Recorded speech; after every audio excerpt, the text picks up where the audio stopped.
Përshëndetje, mirë se vini në analizë. Javën e kaluar më 16 maj, Tirana u bë vendi mikpritës i samitit të 6 të komunitetit politik europian, i cili solli edhe në kryeqytetin shqiptar pra 47 lider të vendeve të Europës dhe të qeverive, kryetar qeverish, por edhe nga vendet e Ballkanit Europian si dhe shtete të tjera që nuk janë anëtare të Bashkimit Europian apo të Ballkanit Perëndimor. Ishte ky një samit i cili në fakt u ndoq nga të gjitha mediat botërore, jo vetëm për faktin e pjesëmarrjes dhe mbledhjes në një tryezë të përbashkët në kryeqytetin shqiptar të gjithë këtyre liderëve të rëndësishëm botëror, por sigurisht edhe për atë çka u diskutua në këtë samit.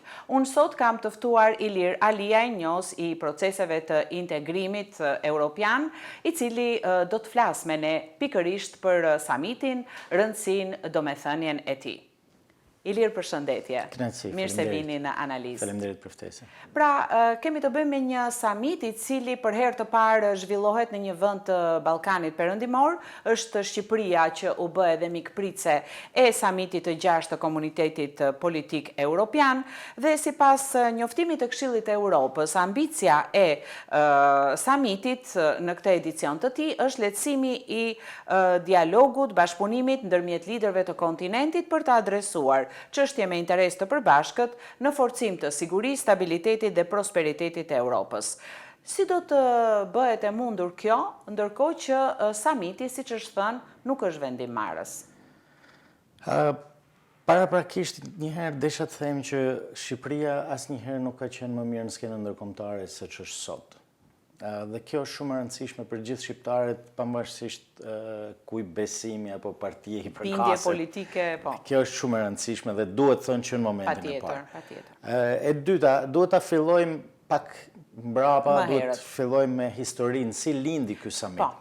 Vetë presidenti francez, Emmanuel Macron, ishte ideatori i një samiti të tillë dhe qëllimi kryesor, objektivi kryesor ishte të mbante të karikuara vendet që janë kandidate apo në pritje për të bërë kandidate për të hyrë në Bashkimin Evropian, të mbante afër zonës europiane. Për atë ka edhe komuniteti politik europian. Pra nuk është një samit i Bashkimit Evropian, por komuniteti politik europian çka përfshin gjitha vendet që në gjeografinë e Europës, siç jeni ndjeni me përjashtim të Bielorusisë dhe Rusisë në samitin e fundit. Dhe kjo ishte qëllimi primar në momentin e parë. Sigurisht edhe më përshtatet edhe me thënien e presidentit Macron që nuk është një ky komunitet, nuk ka për qëllim të zëvendësoj asnjë strukturë, asnjë organizat apo proces ekzistues. Tashi jemi 3 vjet mbas pushtimit të Ukrainës. Pse ky summit? Është shumë e rëndësishme të theksojmë që ky summit vjen, pra ky i Tiranës, po flasim për samitin e Tiranës, është një samit që jep orientimet se ku duhet shkojë Europa, pra edhe këto vendet që janë vende në proces integrimit, ku duhet shkojnë. Dhe ky është një samit shumë i rëndësishëm, sidomos mbas janarit 2025. Pse mbas janarit 2025? Ardhja e Trumpit në Shtëpinë e Bardhë shkaktoi disa turbulira të vogla në Europë dhe jo vetëm në Europë, por edhe në marrëdhëniet ndërkombëtare dhe duhet që Europa të jetë me një zë tashmë. Edhe vendet që janë jashtë Bashkimit Evropian duhet të flasin me një zë. Sepse në qoftë se fillon se i cili vend të bëj politikën e tij të jashtme apo të tregtisë me Shtetet e Bashkuara të Amerikës apo edhe vendet e tjera, se mos i atëherë Europa ndahet dhe kjo është momenti më delikat i Europës. Ka 2 çështje shumë të rëndësishme, çështjen e sigurisë, lufta në Ukrainë dhe çështja e biznesit, po them, tregtisë. Pra ekonomike dhe sigurisë, dhe mbrojtjes. Dhe këto gjëra janë gjëra thelbësore tashmë për Europën. Duhet të kthehem tek pika e parë që e hapa. Pse është një moment shumë i rëndësishëm për Shqipërinë dhe ne duhet jemi gjithë shumë të kënaqur, të lumtur, sepse është një moment kur me të vërtet Shqipëria ka hapur grup kapitujt, është në rrugën e integrimit evropian, pra unë them po ta bëjmë pak më të thjeshtë. Jemi në fushën e futbollit kemi topin, ne nuk kemi kundërshtar që i mbron portën e kundërshtarit, duhet vetëm të shënojmë gol. Pra kjo është krejtësisht në dorën tonë tashmë, ne i kanë dhënë gjitha, imazhi i Shqipërisë është rrit maksimalisht, dhe kjo është në të mirën e gjithë shqiptarëve. Prandaj këtu pastaj janë detyrat e shtëpisë tona. Që ne duhet i kryejmë dhe në një analizë të mëparshme, përsëri keni përdorur i lirë këtë metaforën e futbollit, le ta quajmë në këtë rast. Tashmë është, më fal që të ndërpres, tashmë kjo është edhe më e qartë, domethënë. Nëse deri para pak kohësh kanë luajtur me 4 mbrojtës dhe 1 portier, po jo me të gjithë lojtarët, tash i kanë heqë edhe mbrojtësit edhe portierin ato. Dhe siç e thash, është hera e parë që samiti zhvillohet në Ballkanin Perëndimor me të drejtë, ju e cilësuat, sigurisht edhe ne të gjithë si shqiptarë, na vjen mirë që personalitete kaq të larta europiane, por edhe jo vetëm, e prekën tokën shqiptare, pra ishin në zemër të Tiranës në këtë takim, edhe sigurisht masat që ishin marrë organizimi me vëmendjet posaçme të kryeministrit Edi Rama për njohje dhe të kulturës shqiptare dhe të gjithçkaje që përfaqëson vendi ynë, dhe sigurisht me të drejtë themi që është një moment historik për Shqipërinë, por edhe rajonin. Në nisje të këtij samiti, kryeministri Edi Rama në fjalën e tij tha se fushata elektorale e socialistëve u përqendrua e gjitha tek Europa, përkatësia dhe identiteti. Dhe sigurisht edhe kjo deklaratë unë e shoh si një vijim të premtimeve dhe të objektivit të Partisë Socialiste në zgjedhjet e 11 majit, ku Partia Socialiste, kryeministri Edi Rama do ta fusin Shqipërinë në Europë, kështu është thënë në këto deklarata. Por vum re që në të gjitha bisedat presidenti Macron në fakt ishte më i drejt për drejti, ai bëri një deklaratë shumë të fortë që tha që brenda 2 viteve Shqipëria do të jetë në Bashkimin Evropian. Po kështu edhe kryeministra italiane Giorgia Meloni theksoi nevojën e Europës për Ballkanin Perëndimor, ndërsa liderët e tjerë sikur nuk u ndalën tek Ballkani Perëndimor dhe përveç vlerësimeve që ato bën për Shqipërinë si një vend pritës dhe për përgëzimet që i bën kryeministrit Rama për rizgjedhjen e tij prap të partisë që përfaqëson, dhe çfarë pritet të përfitojë Shqipëria nga ky samit? Po i marr me radhë. E para, imazhi është fantastik. Po, imazhi po, patjetër. Kjo është e para dhe kjo i jep mundësi edhe për ofrimin e bizneseve, pra atyre që quhen foreign direct investments ose investimet direkte të huaja.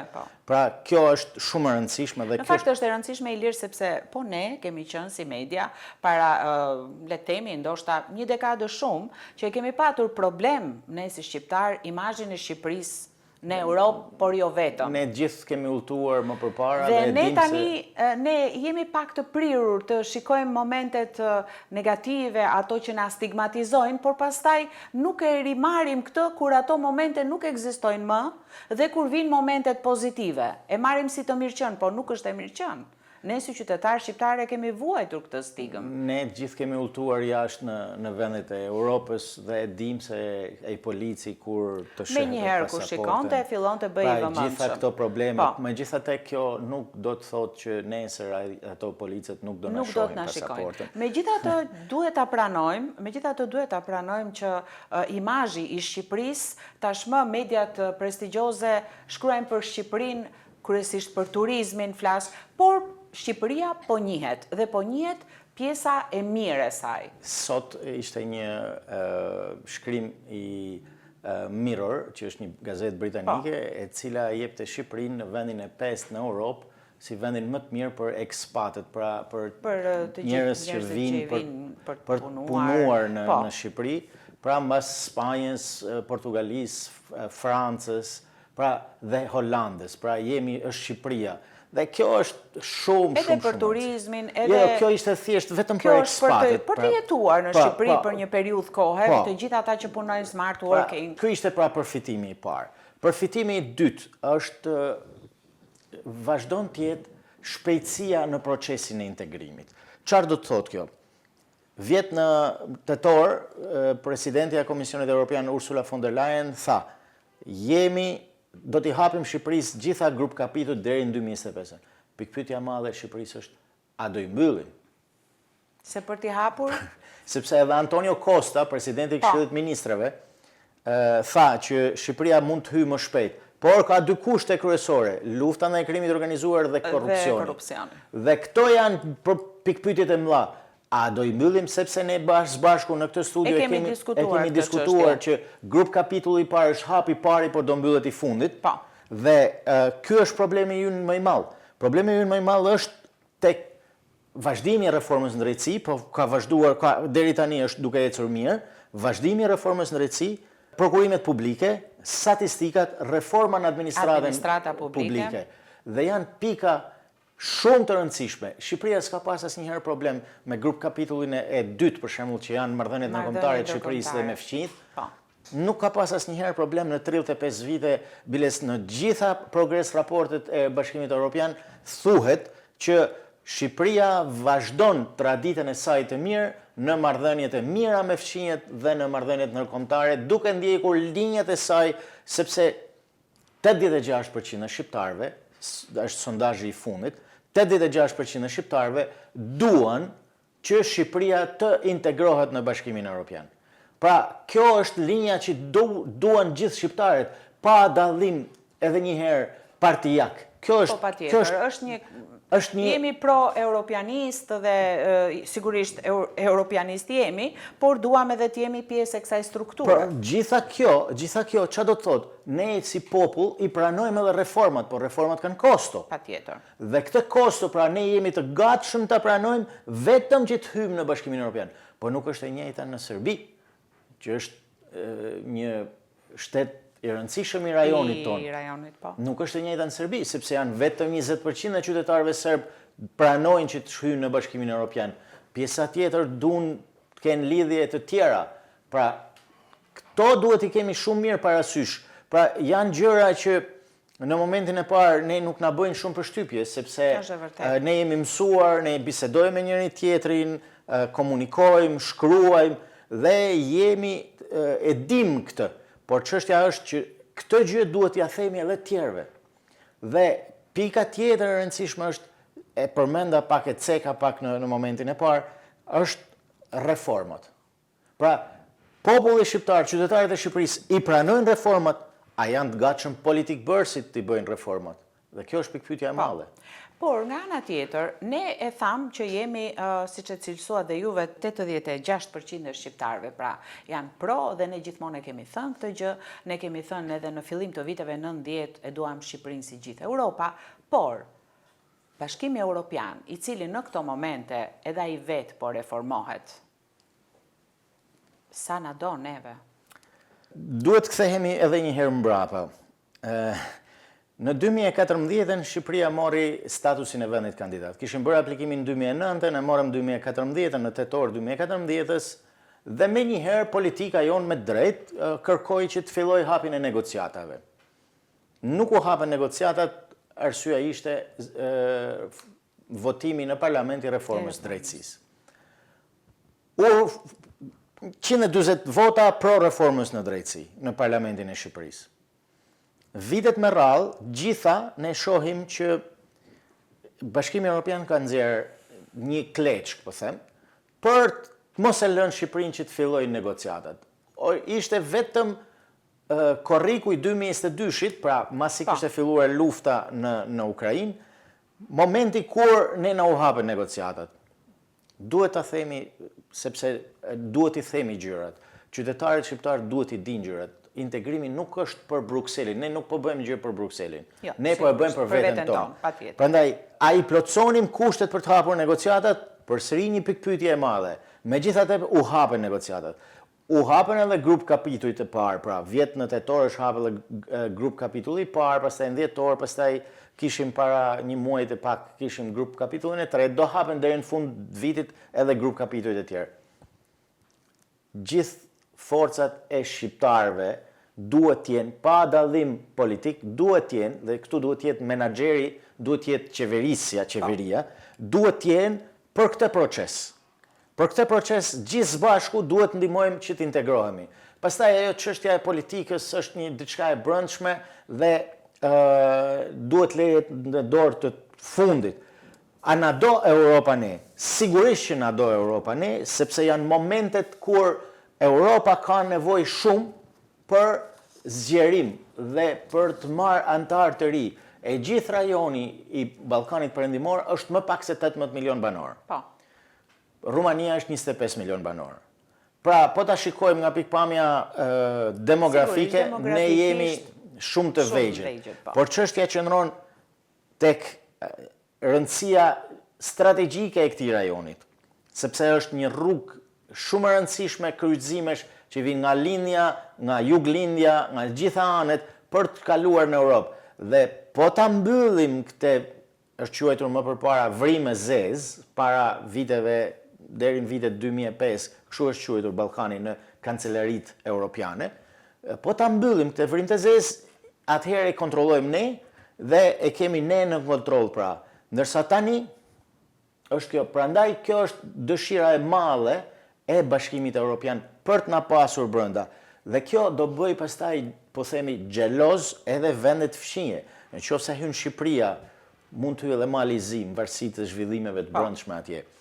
Nëse hyn Shqipëria dhe Mali i Zi të parat, sigurisht që qytetarët e Serbisë, Bosnjës, Maqedonisë Veriut, Kosovës do i nxisin politikanët që të bëjnë reforma dhe të kërkojnë integrimin evropian. Sepse është hyn këto dy vendet, por ne pse po jemi jashtë? Pra ka një farë egoizmi, po them, pozitiv. Pozitiv se kjo është e rëndësishme.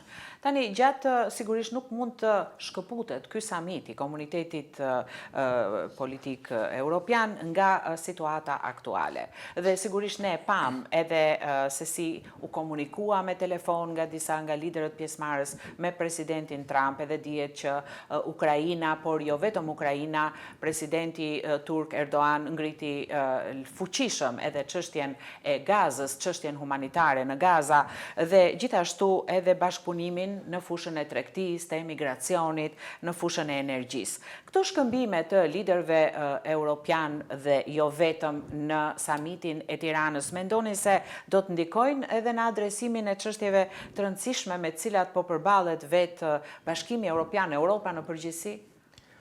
Patjetër që po e marrim nga ajo që po ndodh në Ukrainë, siç e thatë edhe ju, ai takimi i 4 liderëve për bërat e telefonin me presidentin amerikan u krye nga Tirana. Pra, ne mund të themi, po, mos se ato mund ta bëjnë edhe kur të shkojnë në shtëpitë tyre, por jo, është shumë e rëndësishme kjo për të thënë. Kjo është shumë e rëndësishme për të thënë dhe sigurisht që ka një moment që Bashkimi Evropian përballet me sfida shumë të mëdha. E para është sfida e sigurisë. E dyta është sfida e tregtisë botërore. Ne e dim tarifat që janë vendosur etj. Dhe gjitha këto ndikojnë në politikat e Bashkimit Evropian. Pra duhet edhe titulli i samitit ishte një Europë e re në një botë të re. Dhe prandaj një Europë e re, çfarë do të thotë një Europë e re? Që brenda kësaj Europe jemi edhe ne, por jo vetëm ne, është edhe Moldavia, mos ta harrojmë. Është edhe Armenia, Azerbajxhani, Gjeorgjia. Mos ta harrojmë që ka pas edhe për Armeninë dhe Azerbajxhanin ishte ka pas një takim shumë të rëndësishëm, por në mediat shqiptare është fol shumë pak për atë. Takim shumë i rëndësishëm mes presidentit azer dhe kryeministrit të Armenisë. Dhe kjo ka ndodhur në Tiranë, por ju përmendet presidentin turk. Sigurisht, sot ka pas kryeministri bullgar ka pas një vizitë në Ankara dhe ai thot, kryeministri bullgar thot, Bullgaria është vend antar i Bashkimit Evropian dhe kryeministri bullgar thot, një Europë e sardhmes është një Europë me Turqinë. Pra duhet ka shumë elemente shumë të rëndësishëm. Ta shohim në këtë këndvështrim.